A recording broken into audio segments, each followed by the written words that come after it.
Hello. One of the coolest things about my journey to becoming an elite runner and a professional athlete is that this is one thing that I've actually wanted to do my whole life. So if I look back and look at myself 10 years ago, I can honestly say I'm doing what the 17-year-old Anna would be really proud of. With that being said, there are a lot of things that I wish I had known when I was 14, 15, 16, and a high school runner, middle school runner, and I've actually learned quite a bit just in these last 8 months, things that I would have told myself then. So the first is that your self-worth should never be defined by your success. That's something that I struggled with a lot in high school. If I didn't win a race, or if I didn't run a PR, or if I didn't run the place that I wanted to at the state meet, then that could be really damaging for me, and that I'd really beat myself up over that. And one of the biggest lessons that I've learned in these past few months is that who I am is beyond what my capabilities are. So when I have goals and when I have dreams, those don't define who I am, but they do help me control what I want to be. So like when you don't have the race of your dreams, or when you work really hard for something and it doesn't go the way that you want, your self-worth should be defined as how you handle that, not as what happened or what you could have done differently or what you didn't do. And so that's been a big turning point for me, is understanding when I go into races, the outcome doesn't define who I am, but I can define the outcome. Next is that happiness is more important than anything. So I've definitely had times in my life where running wasn't what made me happy, and so I always would, take a little time away and figure out what my happiness was or what would make me happy, and ultimately I always came back.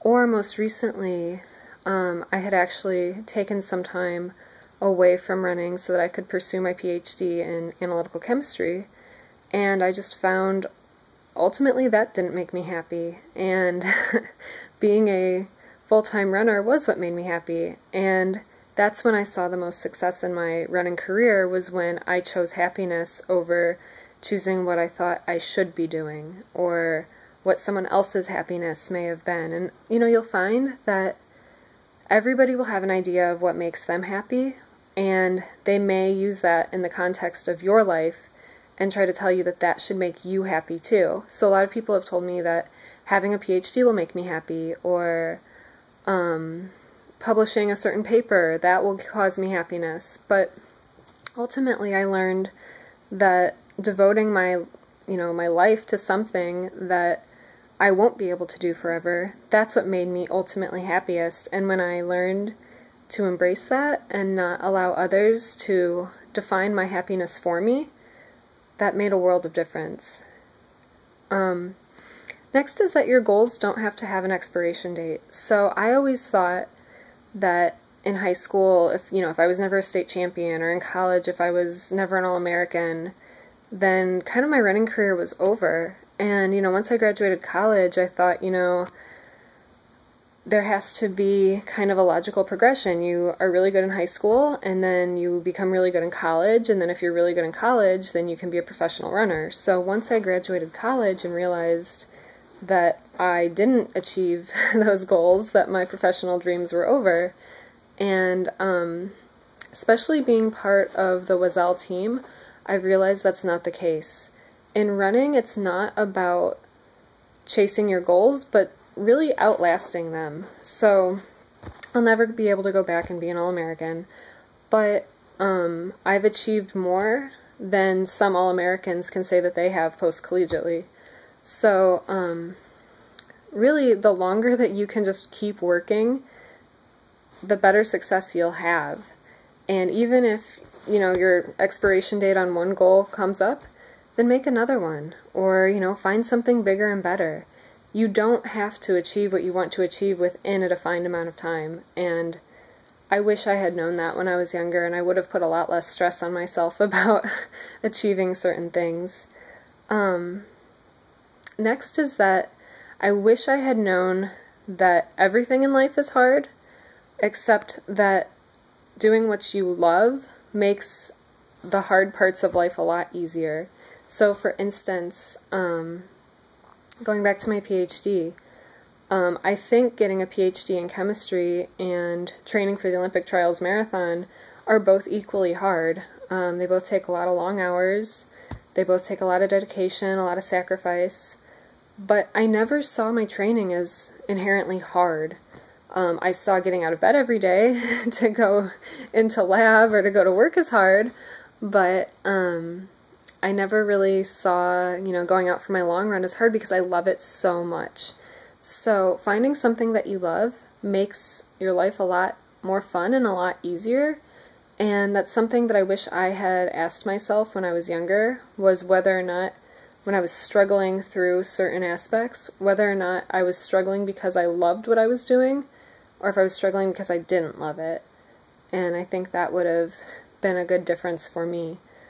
Finally, I wish I had known when I was younger that you can inspire more people by being yourself than inspiring people by doing what you think you should be doing. So, one word that people have used for me a lot recently, which I don't know that I've still embraced, is inspirational. And it still kind of strikes me as odd because literally all that I'm doing right now is what feels natural to me. And that's really cool that people tell me that I've inspired them in some way. And I'm not trying to, but I feel like on the flip side, every time I've done or said something in hopes of it being inspirational, not related to my running or whatever's going on right now, I feel like I've failed pretty big.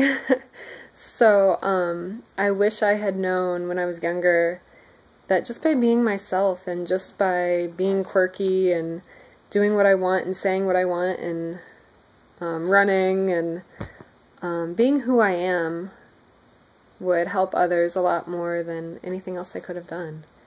So yeah, it's been really fun to look back and go through my journals from when I was 17 and see how much I've learned since then, and kind of get a good understanding of who I am now, and kind of think sometimes how things might have been different had I known then what I know now, but I guess hindsight's 20/20. So yeah, so those are my 5 things: that my self-worth is no longer defined by my success. Happiness in my life is most important. My goals don't have an expiration date. Everything in life is hard, but when you love something really a lot, it becomes easier. And it's easier to inspire people by being yourself than in any other way.